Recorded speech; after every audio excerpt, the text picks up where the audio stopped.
to the south. And like the majority leader pointed out, I'm surprised that government has decided to form a ministerial committee to look at the spillage of the dam. It is here, it's stated. If you read the information, it says that an interministerial committee has been constituted to address the havoc emanating from the spillage of the dam. And I'm saying that even from day one, when you do that, you are limiting the focus. And I thought that government would have done much, much more. But Mr. Speaker, we are not talking of a sudden spillage. We are talking of a situation where VRA knew that they were crossing the 276 mark. That is the mark. And so today, the minister is in parliament, briefing MPs on the aftermath of the spillage. The first question you ask is that couldn't you have engaged these MPs before the spillage? This is serious. This is cardinal. At least when the MPs move to their communities and they speak to their people, some of them will listen. That should be a simple issue. And then you went there and did a simulation. I never heard of any simulation in my area. I never heard of any simulation.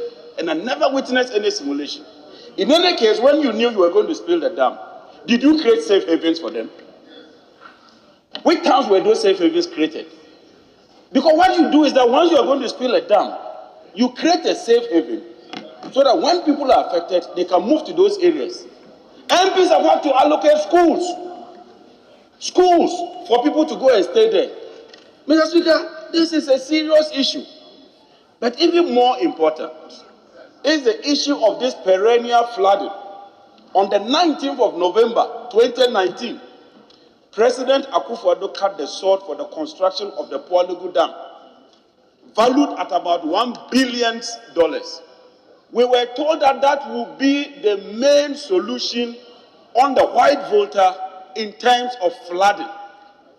Mr. Speaker, when he cut the sword, he promised that in about 4 years, that project will be completed.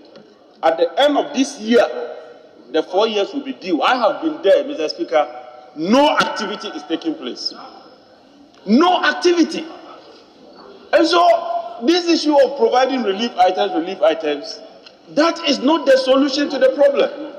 But even more disturbing, I come from the Central Gonja district today, and this might sound political, but that is a reality. The MPP chairman is the one leading the distribution of the relief items in Bupe. That is the truth. People are using this for political football. And I think that this House should rise above all these issues and deal with the issues the way they ought to be dealt with. Mr. Speaker, finally, I would appeal. Hold on. Yes. Mr. Speaker, with respect, we know the rules governing the business on the table now. I would plead with my respected colleague to withdraw that aspect of his submission to the effect that it is an NDC MPP chairman who is sharing relief items. Mr. Speaker,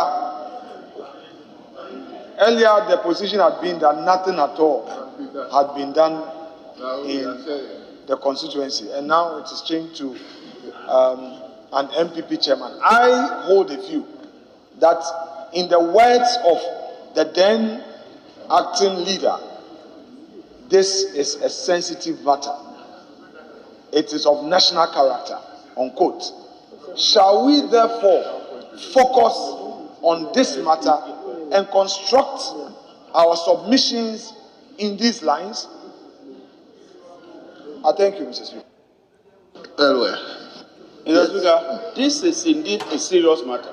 Hold on. And, okay. Mr. Speaker, the deputy minority leader, I thought was going to say that that point that was made was factually incorrect or was untrue. But he couldn't say that. You are saying that it's not true. You didn't say that. Please. Mr. Speaker, this is indeed a serious matter, and I don't take these things lightly. Mr. Speaker, this is a video. A video. This is the MPP chairman. These are the relief items, and the media can capture this. It is here. The media today, I don't come and stand here and just throw out things like that. The speaker might decide to rule me out, but the people of the Central Gonja, they know the truth. And when I rise up and I speak the truth, instead of him to support me so that we do the right thing, he says that what I'm saying is not the truth. You think I'll come and sit here and conjecture? You think I'll come and sit here and peddle falsehood? That is not John Jinapor. At least you are my friend. You know I won't do that. So when I raise this issue, it's a key issue. It's a very key issue. So, Mr. Speaker, we are dealing with an issue where we are pleading that when it comes to the distribution of these items, we should not politicize them. In an attempt to defend his stance, Mr. Speaker, all he did was to show us a picture of somebody standing somewhere with certain items behind the person. Mr. Speaker, it's a pure conjecture. Please, with the greatest respect, we know the rules. Would my respected colleague withdraw that aspect of his submission? It is only fair. That's why I'm making an application to the Speaker. It doesn't warrant the shout. Mr. Speaker, we know, for the avoidance of doubt, I will go back to the rules.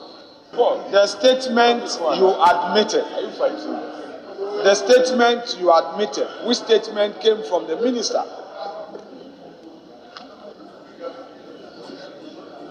Was admitted on the strength of Order 72.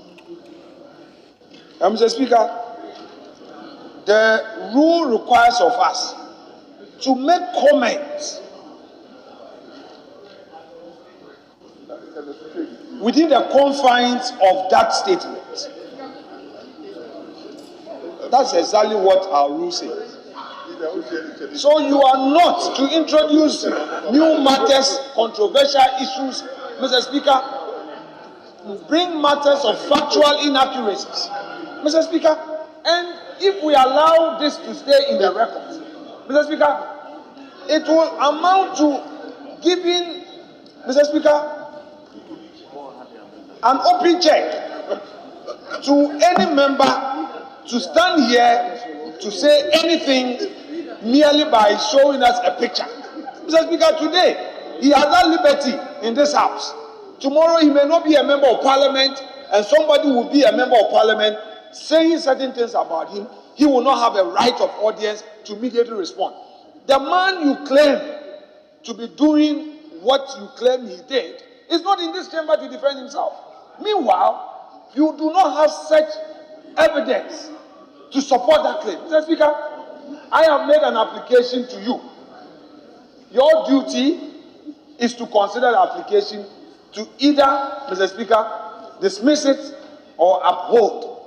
I am inviting you to uphold it because I am fortified by the rules.